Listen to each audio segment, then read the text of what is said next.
তোমরা কি আমার স্ক্রিন দেখতে পাচ্ছ? জি স্যার, জি স্যার।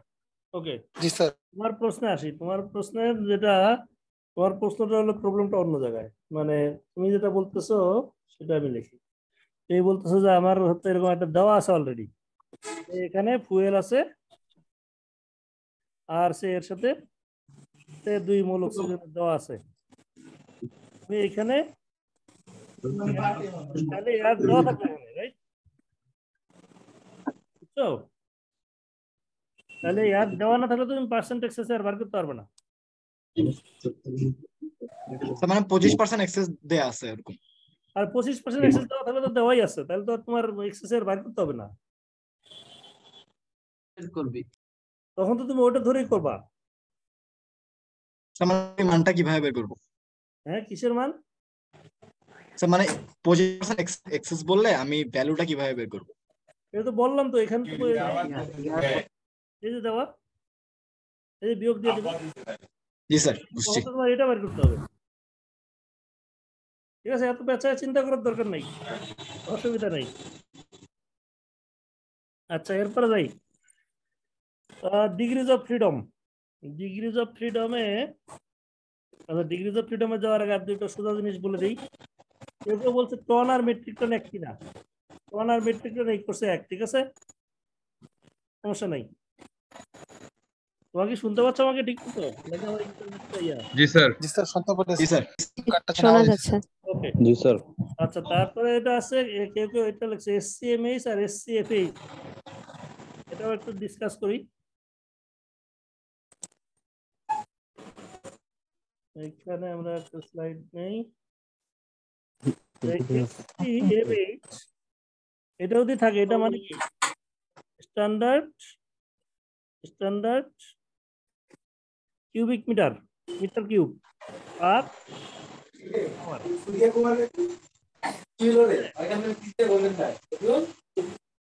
কে জানি কথা বলতেছো?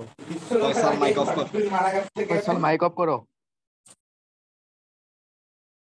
হ্যাঁ, ঠিক আছে, ওকে। তো এটা হলো এটা। আর এসসি এফএইচ যদি হয় তাহলে standard feet cube per hour, এই এইচ মানে আওয়ার, ঠিক আছে। এখন এখান থেকে প্রবলেমের যদি ইয়া করতে হয়, সাধারণত আমাদের অনেক সময় এখান থেকে মোলে যেতে হয়, রাইট?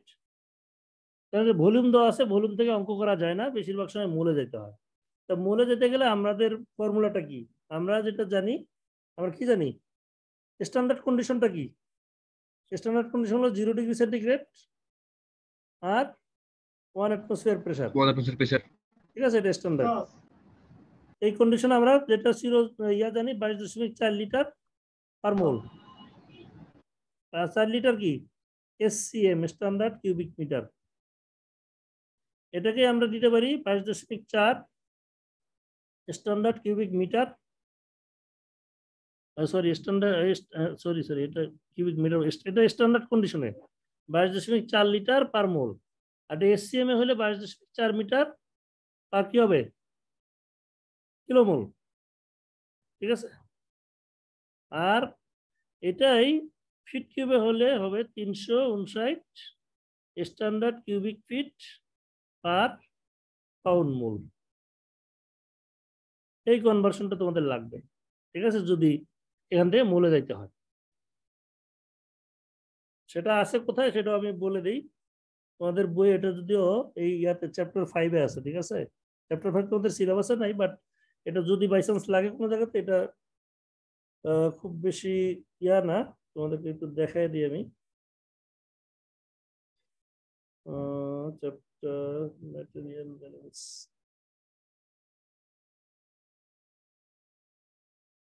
কি হলো?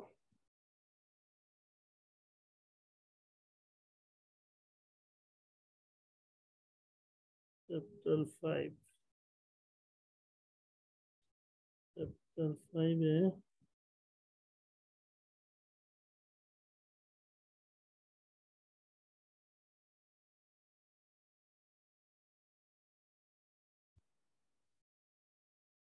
এই যে দেখো, সরি, এখানে এই যে এটা 526 ইকুয়েশন 526 ঠিক আছে 22.4 metre cube STP standard temperature pressure ওইটাই SCM per kilomole litre per mole 359 feet cube per pound mole আর এখানে স্ট্যান্ডার্ড কন্ডিশনটা এখানে দেওয়া আছে নিচে দেখো একই জিনিসই টেবল 5.21 তো এটা কোনো প্রশ্ন হয়তো বা দেখছো তোমরা পুরনো প্রশ্নে তা থাকলেও এটাতে এতটুকু জিনিস তোমাদের বেশিরভাগ জানা জিনিসই এটা তোমাদের 22.4 লিটার পার মোল তুমি অলরেডি জানো হয়তো এসসিএম ইয়াটা জানো না মানে নোটেশনটা এখানে নিচে দেওয়া আছে কারণ আগে চ্যাপ্টার 5 ইয়াতে ছিল মানে সিলেবাসের মধ্যে ছিল এবার আমরা এটাকে 2-1 পাঠিয়ে দিছি এই জন্য তোমাদের একটু প্রবলেম হয়েছে ঠিক আছে পিভি ইকুয়াল টু এনআরটি দিয়ে স্যার এটা করা যায় না ইয়েস করা যাবে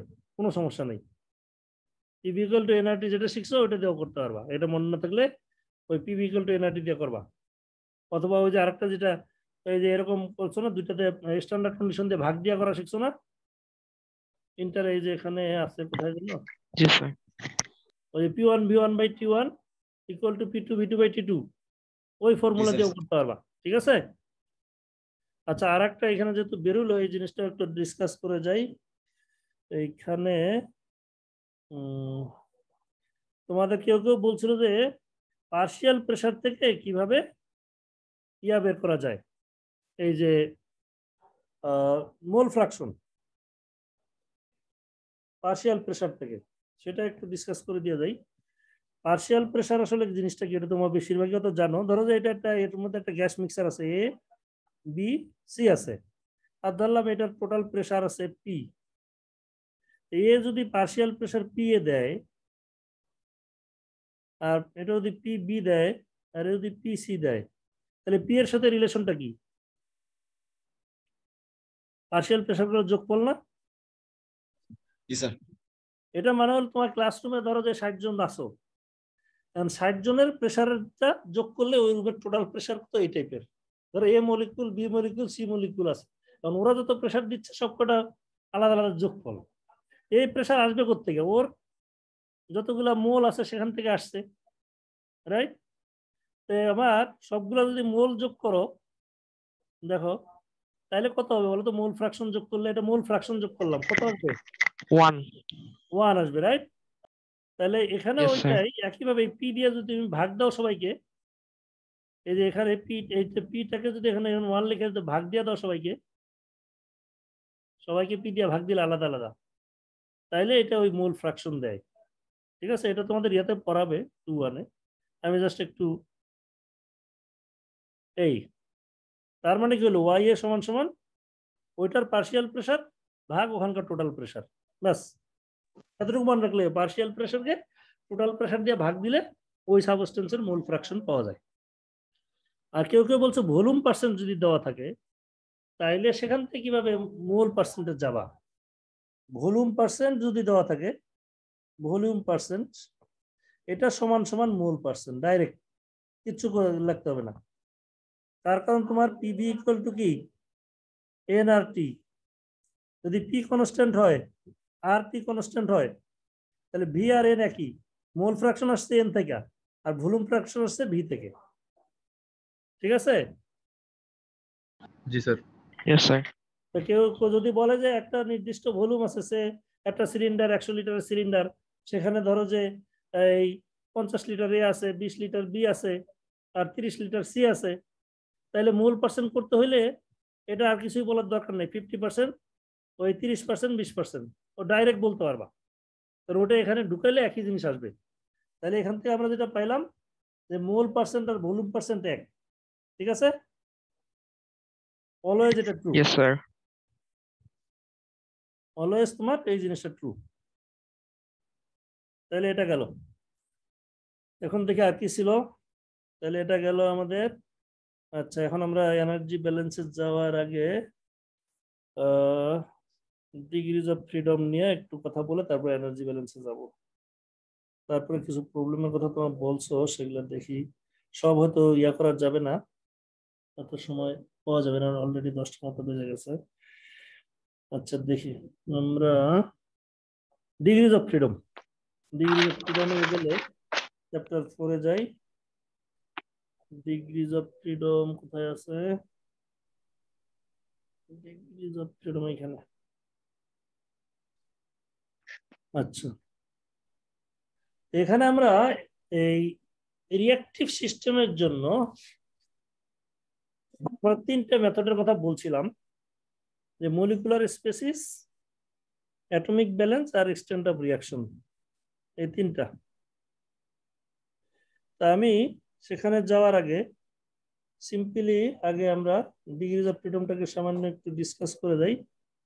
ডিগ্রিজ অফ ফ্রিডম বা ডফ, এটাকে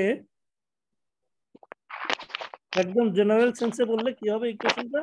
নাম্বার অফ ভেরিয়েবলস unknowns অথবা আননোনস, ঠিক আছে, অসুবিধা নেই, minus number of independent equation independent equation. ব্যাস, ইকুয়েশন। ইন্ডিপেন্ডেন্ট ইকুয়েশন, এটাই বেসিক ফর্মুলা। নন রিঅ্যাকটিভ সিস্টেমে হলে এটা অলওয়েজ ট্রু, ঠিক আছে, নন রিঅ্যাকটিভ যদি হয়। আর রিঅ্যাকটিভ সিস্টেম যখন আসবে তখন আমাদের তিনটা আলাদা আলাদা কেস হয়ে গেল। একটা মলিকুলার স্পেসিসের জন্য এই মেথডে গেলে একটা ডিগ্রিজ অফ ফ্রিডমের ব্যাপার আসবে। আমরা যদি অ্যাটমিক ব্যালেন্স করি সেটার জন্য একরকম আসবে, এক্সটেন্ট অফ রিয়াকশন করলে আর এক রকম আসবে। তা এই তিনটাই তোমার জানতে চাইছো, মাল্টিপল স্টুডেন্ট এটা জানতে চাইছে। তা আমরা যদি ডিগ্রিজ অফ ফ্রিডম ফর ইয়াতে যাই, রিঅ্যাকটিভ সিস্টেম, এখানে যেটা আছে রিঅ্যাকটিভ সিস্টেম, তো সেখানে কি বললো, নাম্বার অফ ভেরিয়েবলস, ওই ইয়া কিন্তু ওইটাই ডিগ্রিজ অফ ফ্রিডমের। দেখো ডেফিনেশন নিচে দেখো, এটা কিন্তু এনভি মাইনাস এনই আছে। এনভি ক্যালকুলেশনে কি হয়েছে, নাম্বার অফ আননোন, এটার সাথে যোগ হবে কেমিক্যাল রিয়াকশন কয়টা হচ্ছে সেটা যোগ দিতে হবে। তাহলে এনভির মধ্যে আমার আগের মতোই আছে, শুধু কি হয়েছে, এই এনভিতে কি হয়েছে, আমার কয়টা রিয়াকশন হয়েছে, এই রিয়াকশন কয়টা যোগ দিতে হচ্ছে, ঠিক আছে।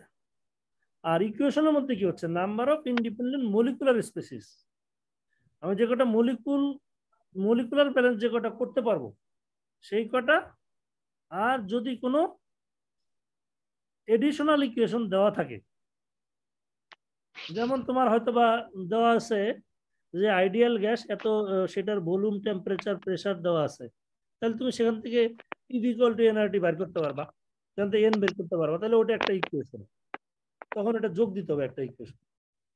এটা অতিরিক্ত ইনফরমেশন দেওয়া আছে, অতিরিক্ত ইনফরমেশন গুলো এখানে যেখান থেকে একটা ইকুয়েশন লেখা যাবে সেটা যোগ হবে, আর যতগুলো ইন্ডিপেন্ডেন্ট মলিকুলার ব্যালেন্স করা যাবে সেটাও যোগ হবে, তাহলে সেগুলো মিলে হবে নাম্বার অফ ইকুয়েশন। এখন এটার সাথে অ্যাটমিক ব্যালেন্সের পার্থক্যটা কি? আমি যদি অ্যাটমিকে যাই, অ্যাটমিক ব্যালেন্স, তখন এনভিতে দেখো number of unknown variable, non reactive সিস্টেমের মতো হয়ে গেল, তোমার কোনো রিয়াকশন যোগ করতে হচ্ছে না। আর নাম্বার অফ ইকুয়েশনটাও নন রিঅ্যাকটিভের মতো হবে, এখানে শুধু ইন্ডিপেন্ডেন্ট অ্যাটমিক স্পেসিস আসতেছে। দেখো অ্যাটম হিসাবে, যেমন মিথেন থাকলে কার্বন আর হাইড্রোজেন দুটো আলাদা জিনিস হবে, সি আর এইচ। তারপরে যদি নন রিঅ্যাকটিভ ইয়া থাকে, কোনো স্পেসিস থাকে সেখানে, ওটা ব্যালেন্স করে গেলে ওটার থেকেও একটা ইকুয়েশন পাবা, সেটা যোগ হবে। আর বাকিটা হলো number of other unknown relating unknown variables, এটা থাকলে সেটা ইয়া, মানে তোমার যদি এডিশনাল ইনফরমেশন যা থাকে। তাহলে এইটা আর আগেরটার মধ্যে পার্থক্য কি হলো? পার্থক্যটা হলো যে যদি তুমি মলিকুলার স্পেসিস ব্যালেন্স করো, তাহলে ডিগ্রিজ অফ ফ্রিডম করতে গেলে কেমিক্যাল রিয়াকশনের সংখ্যাটাকে যোগ করতে হবে ভেরিয়েবলের মধ্যে, কারণ তখন আমার এই ইনফরমেশনটা লাগে যে এক একটা রিয়াকশন কতটুকু হয়েছে, কত পার্সেন্ট পর্যন্ত প্রোগ্রেস করছে, তা না হলে আমি বুঝতে পারবো না কতটা ইয়া হয়েছে, এই জন্য একটা ভেরিয়েবল বেড়ে গেল। আর নাম্বার অফ ইকুয়েশনের ক্ষেত্রে এসে আমার সিম্পলি ওই যতগুলা ইয়া আছে, মলিকুল আছে, সেই মলিকুলগুলো হবে যোগ হলো এডিশনাল ইয়া। নাম্বার অফ ইকুয়েশনটা ইয়ার মতোই, এখানেও যদি তোমার এই নন রিঅ্যাকটিভ জিনিস থাকে সেটাও একটা যোগ হবে যদি ব্যালেন্স করা যায়। আর এখানে এসে যেটা হলো যে রিয়াকশন নাম্বারটা যোগ হলো না, ঠিক আছে, রিয়াকশন নাম্বার যোগ হলো না। যোগ হলো না কেন? যে আসলে অ্যাটমিক ব্যালেন্সে কি করি আমরা, যে এটা যে রিয়াকশন হয়েছে সেটা ধরি না, এটা নন রিয়াক্টিভের মতোই আমরা চিন্তা করি, কারণ যতগুলো অ্যাটম ঢুকছে অতগুলো অ্যাটম বেরোতে হবে, কারণ অ্যাটমের ধ্বংস হবে না। কিন্তু তুমি আগেরটাতে কি হয়েছে, মলিকুলার ধ্বংস হয়। তোমার নাইট্রোজেন ঢুকছে, হাইড্রোজেন ঢুকছে, যেমন আমরা উদাহরণ দিয়েছিলাম, এখানে নাইট্রোজেন আর হাইড্রোজেন, দেখো নাইট্রোজেন আর হাইড্রোজেন বিক্রিয়া করে অ্যামোনিয়া হয়েছে।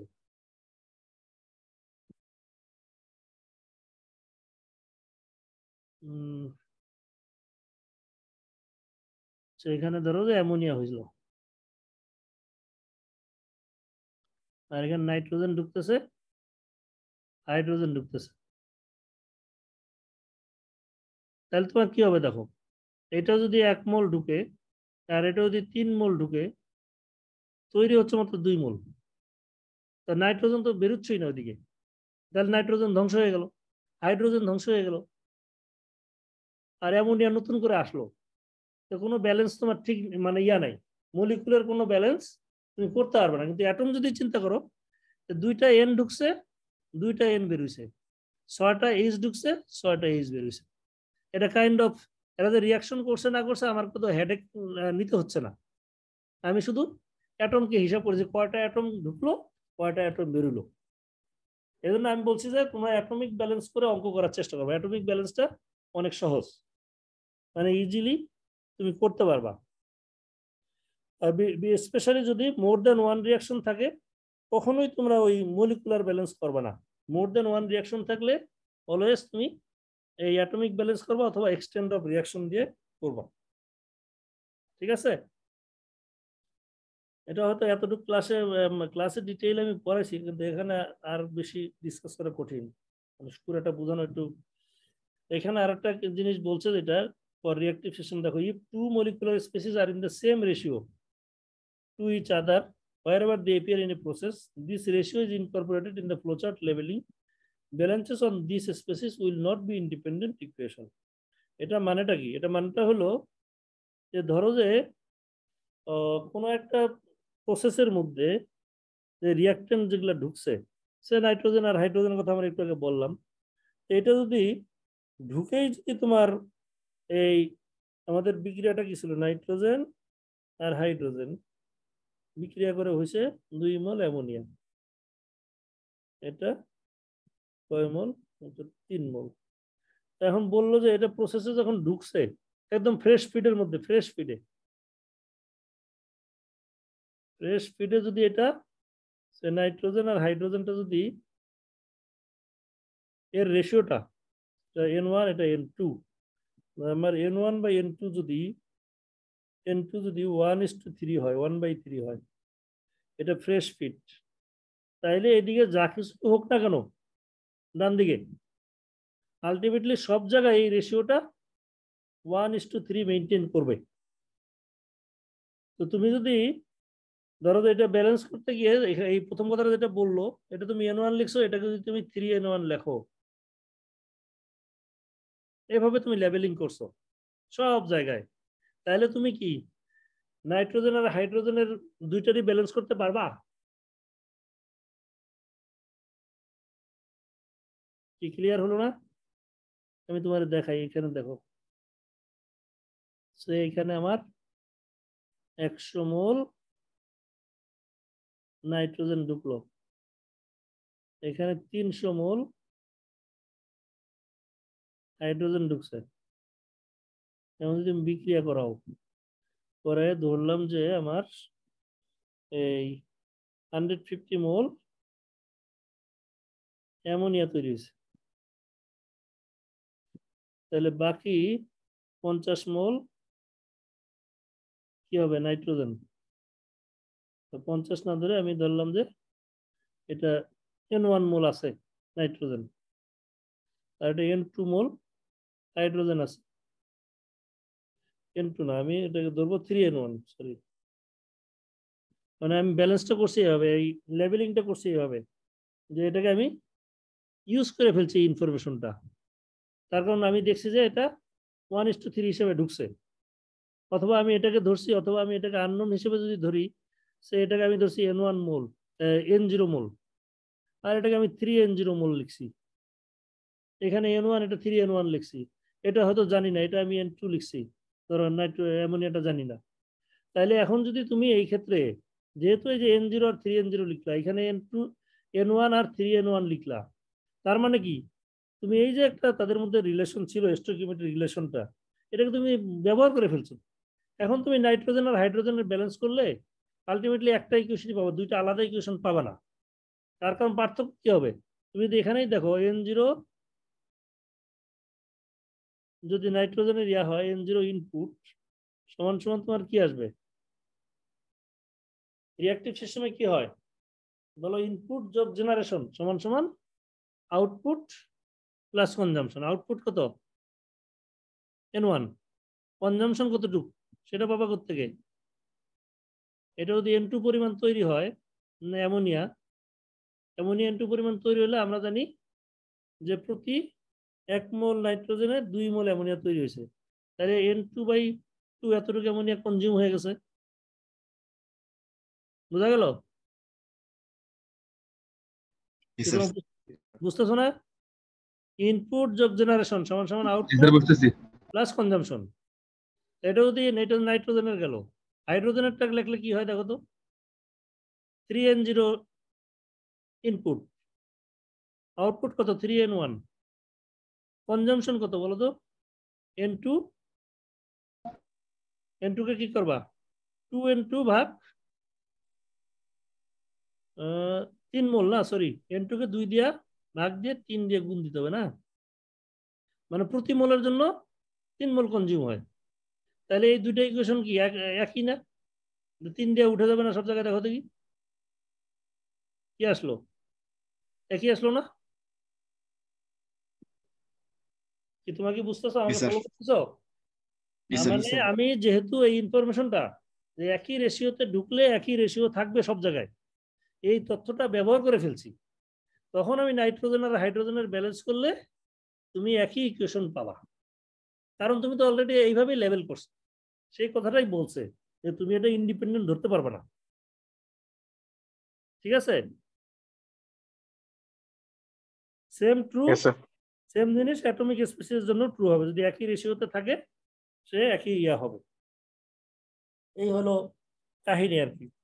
এটা তোমাদের 2-1টা অঙ্কে মনে হয় আছে, তোমার নিজেরা ইয়া করে দেখো যেগুলো অঙ্কে ইয়া আছে তুমি দুইটা ব্যালেন্স করতে পারো কিনা। একই রেশিওতে যদি তুমি সব জায়গায় লেভেল করে ফেলো, লেভেল করলে মানে ওই তথ্যটা তুমি ব্যবহার করে ফেলছো, ব্যবহার করার জন্য এই ঝামেলাটা হচ্ছে। আচ্ছা, এখন আমরা যদি এক্সটেন্ড অফ রিয়াকশনে যাই, এক্সটেন্ড অফ রিয়াকশন কেউ বুঝতে চাইছে, এক্সটেন্ড অফ রিয়াকশন আমি এটা আমার এই স্লাইডটার মধ্যে নাই, আমি তাহলে বই থেকে দেখাই, বই থেকে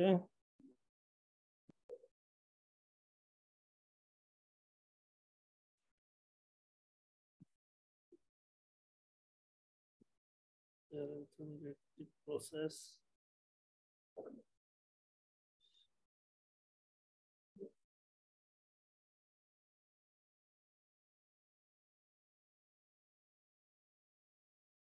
to make a species balance, extent of reaction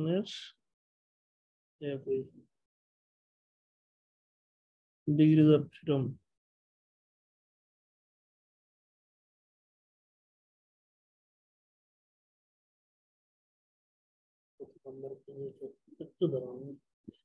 Is number 145.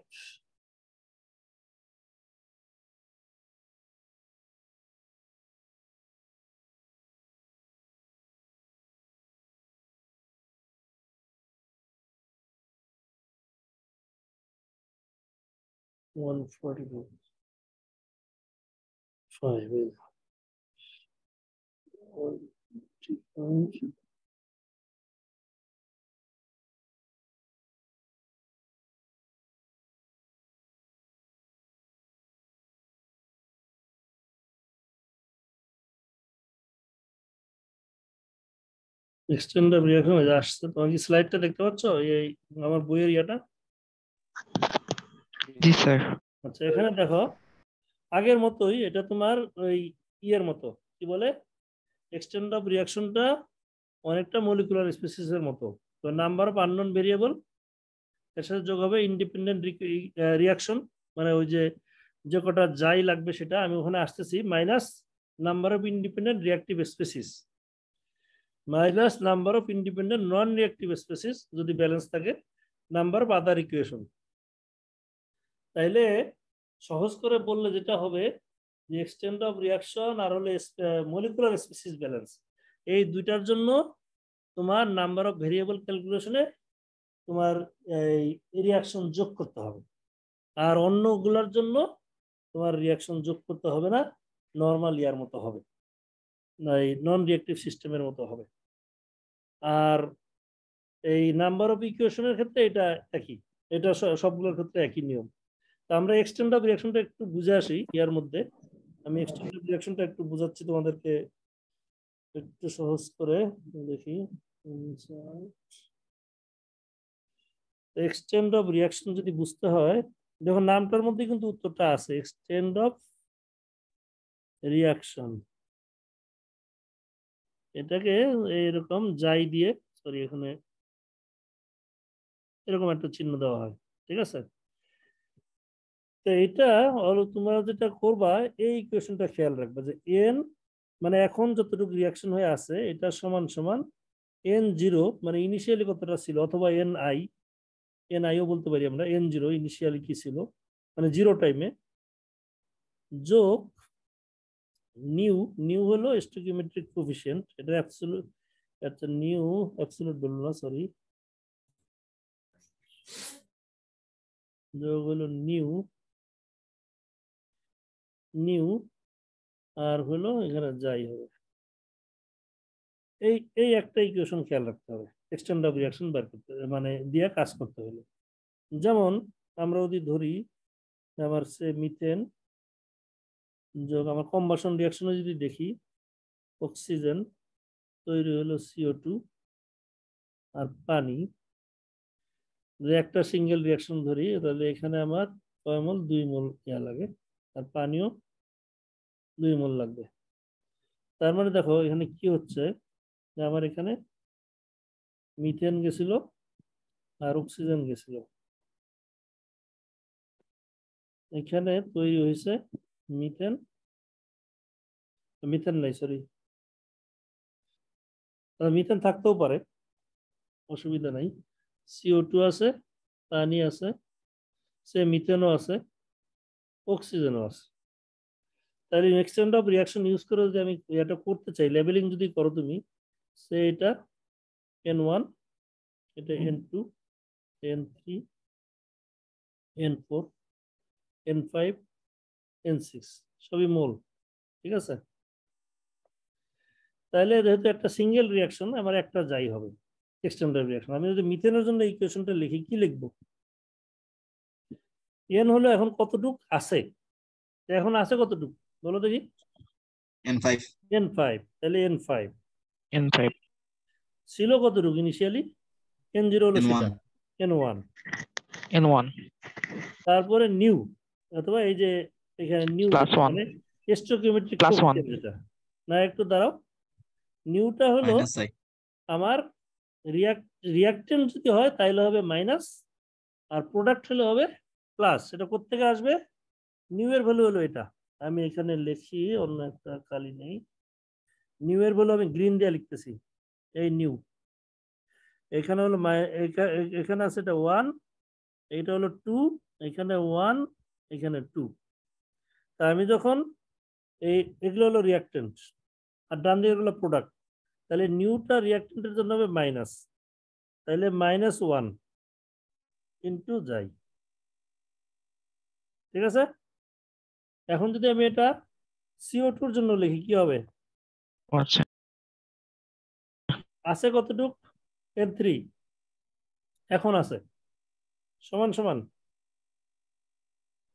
কি হবে,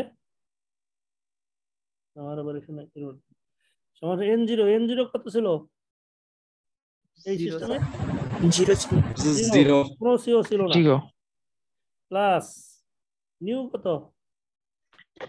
+1, ঠিক আছে, +1, কারণ হলো এটা প্রোডাক্ট, এই প্রোডাক্ট সাইডে ইনটু যাই, বুঝা গেল? তাহলে এখানে ইম্পর্টেন্ট ইকুয়েশন হলো এটা, যে যাই দিয়ে এক্সটেন্ট অফ রিঅ্যাকশন দিয়ে করতে হলে আমার কি করতে হবে, যে এখন কতটুকু প্রোডাক্ট আছে সেটার মোল, মানে এখন কতটুকু আছে ওই জিনিসটা, প্রোডাক্ট হোক আর রিঅ্যাক্টেন্ট হোক আর যাই হোক, এখনকার মোল সমান সমান ইনিশিয়াল মোল যোগ nu into extent of reaction. নিউটা আসবে আমার প্রোডাক্টের হইলে ওই এই ইকুয়েশন থেকে আসবে, রিঅ্যাকশন থেকে। প্রোডাক্ট হলে প্লাস হবে স্টকিওমেট্রিক কোএফিসিয়েন্টগুলো, আর রিঅ্যাক্টেন্ট হলে মাইনাস হবে। বাস, এইভাবে তুমি ইকুয়েশন লিখে সলভ করবা। কারো প্রশ্ন আছে? যেমন এখানে যদি আমরা আসি, যেমন এই এক্সাম্পলটা দেখো, এখানে আসলে আমার এই যে আমি যদি অক্সিজেনের জন্য লিখতে চাই, এখানে কিন্তু দুইটা রিঅ্যাকশন হয়েছে, এটার জন্য একটা জাই 1, এটা যদি জাই 2 হয়, আর যদি অক্সিজেনের জন্য যদি আমি এটা লিখতে চাই, তাহলে কি হবে, NO2 এখন যতটুকু আছে সমান সমান কি হবে, NiO2 ইনিশিয়ালি কতটা ছিল, অথবা N0O2, N0 নয় আমি Ni লিখলাম ইনিশিয়াল। আর কি আসবে বলো? minus 2.5 মাইনাস E1 মাইনাস 7/2 7/2 যাই 2। যাই 2, ঠিক আছে? এরকম আসবে, দুই রিঅ্যাকশনের জন্য দুইটা যাই আসবে, দুইটা যদি হয়ে থাকে। কিন্তু আমি যদি কার্বন মনোক্সাইডের জন্য লিখি, তাহলে যাই 2 কিন্তু আসবে না, কারণ কার্বন মনোক্সাইড দ্বিতীয় রিঅ্যাকশনে প্রডিউস হয় নাই। কার্বন মনোক্সাইডের জন্য লিখতে কি হবে, এখনকার কার্বন মনোক্সাইড কতটুকু, NCO সমান সমান, অথবা ইনিশিয়ালি যদি CO না থাকে তাহলে 0 হবে, যোগ হবে কি 2 ইন্টু যাই 1, যাই 1। ঠিক আছে? এইভাবে যাইতে হবে। জি স্যার। তাহলে বেসিক রিঅ্যাকশন আবার কি, বেসিক রিঅ্যাকশন হলো এখনকার মোল N নাও সমান সমান N ইনিশিয়াল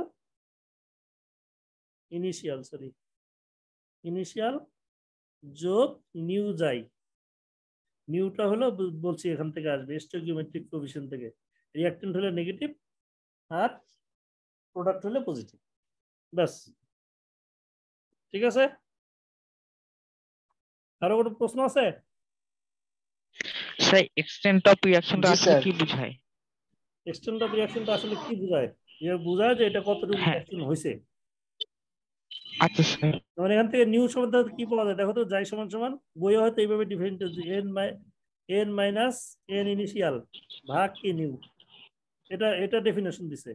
এটা হচ্ছে তোমার ওই ইকুয়েশন থেকে ভালো বোঝা যায়, N সমান সমান N0 প্লাস নিউ যাই, এটা বেশি কাজে লাগে। ঠিক আছে? Okay sir. তো স্যার সবসময় একটা কোশ্চেন ছিল। হ্যাঁ, বলো। স্যার আমার যদি ফার্স্ট রিঅ্যাকশনের প্রোডাক্ট যদি সেকেন্ড রিঅ্যাকশনের রিঅ্যাক্টেন্ট হয়, তখন স্যার আমরা কেমনে করব? সমস্যা কি? আমরা একটা ইয়া লিখি, আমাদের তো ক্লাস টেস্টে বোধহয় ওরকম ছিল। তোমার প্রশ্নটা আমি লিখতেছি এখান দ্বারা, সে আমার হইলো মিথেন যোগ অক্সিজেন হয়ে গেছে কার্বন মনোক্সাইড প্লাস পানি, ঠিক আছে? এটা আর এখানে অক্সিজেন কতটা লাগবে, 3/2 না? ঠিক আছে? কারণ কার্বন মনোক্সাইড অক্সিজেনের সাথে বিক্রিয়া করছে করে CO2 তৈরি হয়েছে, মানে হাফ। তোমার প্রশ্ন তো এটাই, ঠিক আছে? তো তখন কি লিখবো? জি স্যার। হ্যাঁ, তাহলে এটা একটা রিয়াকশন, এটার জন্য হবে যাই 1 ধরলাম, আর এটার জন্য যাই 2, ঠিক আছে? তাহলে আমি যদি সিওর জন্য লিখি, কথার কথা সিওর জন্য, তাহলে কি আসবে, ধরলাম যে এখনকার NCO কত সমান সমান কি হবে, N ইনিশিয়াল CO, যদি থেকে থাকে, আমি জানি না, এটা প্রবলেমের উপর ডিপেন্ড করবে। তাহলে কি হবে পরেরটা বলো, প্রথম রিয়াকশনের জন্য কি আসবে, প্লাস যাই 1। 1 ইন্টু যাই 1, মানে এই যে এখানে 1 আছে না, এই যে 1 আছে এখানে, এই 1টা এখানে প্লাস হলো কারণ এটা প্রোডাক্ট সাইডে আছে। পরের রিঅ্যাকশনের জন্য কি হবে বলো, মাইনাস যাই 2। মাইনাস যাই 2, ইয়েস। সবাই এটা বুঝলা, এই যে এখানে 1 আছে, এই ওয়ানটা এখানে Yes, sir. -1 হবে, -1 হবে, কারণ এখানে এটা সে রিঅ্যাকটেন্ট, যে রিঅ্যাকশনে আছে যে সাইডে সেই হিসাবে লিখবা, বাইরে থাকলে মাইনাস, ডানে থাকলে প্লাস, ব্যাস। ঠিক আছে, আর কারো কোনো প্রশ্ন? জি স্যার। না স্যার। ওকে, তাহলে আমরা দেখি আর কি আছে তোমাদের প্রশ্ন। এখানে ড্রপ আমরা বললাম, আমরা এনার্জি ব্যালেন্সে চলে যেতে পারি মনে হয়। আচ্ছা, কেউ কেউ বলছো ফ্লো চার্ট কিভাবে আঁকতে হবে, ফ্লো চার্ট আঁকতে পারো না, ফ্লো চার্ট আঁকতে না পারলে তাহলে তো এই কোর্সে আর কি শিখলাম?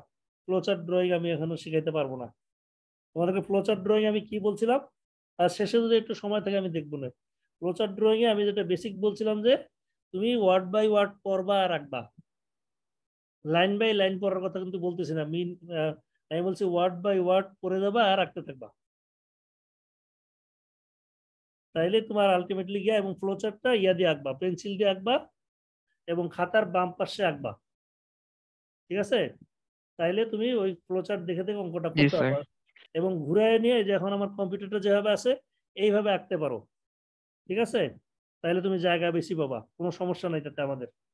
তুমি যদি এই যে পোর্ট্রেট মোডে না করে ল্যান্ডস্কেপ মোডে আঁকো, মানে এখন আমার কম্পিউটারটা যেরকম দেখতেছো স্ক্রিনটা, সেরকম ইয়া হলে কোনো সমস্যা নেই। ঠিক আছে, আচ্ছা এখন আমরা জি স্যার। এনার্জি ব্যালেন্সের দিকে যাই। আমাদেরকে আবার টাইম শেষের দিকে, আচ্ছা ভাই অসুবিধা নেই। এনার্জি ব্যালেন্সে যদি আমরা যাই, আরেকটা ফাইল খুলে দেখি, চ্যাপ্টার 7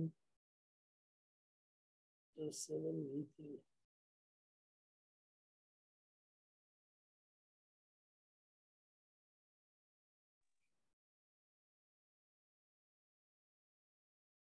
ওকে, এনার্জি ব্যালেন্সে বেশ কিছু কনফিউশন হচ্ছে সবার। আচ্ছা, স্লাইড ইনসার্ট করি, তোমরা আবার লগ ইন করো যদি আউট হয়ে যায়। হ্যাঁ, এনার্জি ব্যালেন্সে যেটা আমরা বলছিলাম যে দুইটা সিস্টেম, একটা ওপেন সিস্টেম আর একটা ক্লোজ সিস্টেম। তো প্রথমে ডিটারমিন করতে হবে যেটা সিস্টেমটা কেমন। কে বলতে পারবো কোনটা ওপেন কোনটা ক্লোজ? ওপেন সিস্টেমে হচ্ছে ভর আর শক্তি দুটাই আদান প্রদান হয়, আর ক্লোজ সিস্টেম হচ্ছে শক্তি আদান প্রদান হয় কিন্তু ভর আদান প্রদান হয় না পরিবেশের সাথে সিস্টেমের।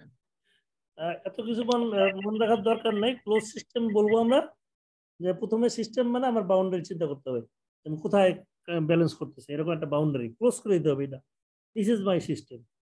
এখানে যদি কোনো ধরনের ভর এই বাউন্ডারি যদি ক্রস না করে, বাউন্ডারি ক্রস না করে, এম ক্রস করতে পারবে না। ঠিক আছে, এম লিখি ক্যানট ক্রস বাউন্ডারি, তাইলে এটা হবে, আমি এটা মুছে দিই, এটা আবার কনফিউশন ক্রিয়েট করবে। কোন ধরনের রেম যা আছে এখানে আছে, একদম ইনিশিয়াল নিয়ে নিছো, এটা এই বাউন্ডারি বাইরে যাবে না, তখন এটা হবে ক্লোজ সিস্টেম। এনার্জি পরে, এনার্জি যা হয় হোক, মাস দিয়া হলো ডিটারমিনেশন করতে হবে। আর ওপেন সিস্টেম হলে এম ফ্রি স্টাইল ঢুকবে, ফ্রি স্টাইল বেরোবে। লাইক তোমাদের আমি ক্লাসরুমে যদি ঢুকে দরজাটা বন্ধ করে দেই, আর কেউ ঢুকতে পারবে না এই সময়টায়, 1 ঘন্টা।